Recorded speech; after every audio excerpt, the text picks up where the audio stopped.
আমরা আসন্ন ত্রয়োদশ জাতীয় সংসদ নির্বাচন এবং গণভোট 2026 উপলক্ষে আমরা ইতিমধ্যে নির্বাচনী মালামাল এবং ব্যালট পেপার গত 8 তারিখে আমরা পেয়েছি এবং সেই মালামালগুলো আমরা এখন সর্টিং করছি এবং আগামীকালকের 11 তারিখ আমরা সকল মালামাল প্রিজাইডিং অফিসারদের নিকট বিতরণ করব।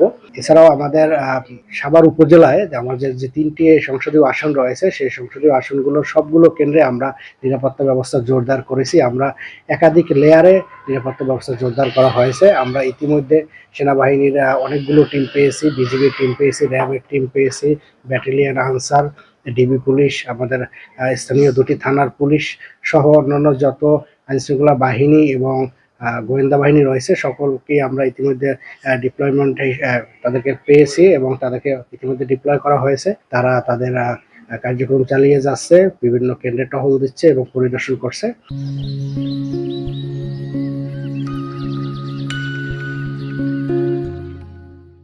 তাই আমি মনে করি আমাদের সার্বিক নিরাপত্তা ব্যবস্থা ভালো এবং একটি সুন্দর এবং সুষ্ঠু নির্বাচন আমরা উপহার দিতে পারবো বলে বিশ্বাস করি। আশঙ্কার কথা বললে আসলে এই মুহূর্তে এখন পর্যন্ত যে পরিস্থিতি তাতে কোনো আশঙ্কা আমি দেখছি না, কিন্তু আসলে যে কোনো সময় যেটা ঢাকার অতি নিকটবর্তী একটি এলাকা, তো আসলে যে কোনো সময় আমাদের আইনশৃঙ্খলা পরিস্থিতির অবনতি হতে পারে, যে কারণে আমাদের সকল আইনশৃঙ্খলা বাহিনী এবং আমরা সকলেই সতর্ক রয়েছি।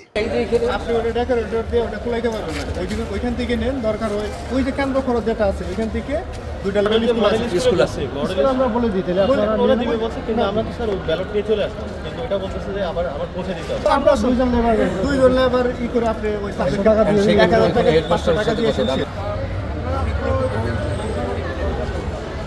ওনাদেরকে দিয়ে আমরা নিয়ে আসবো মডেল স্কুলের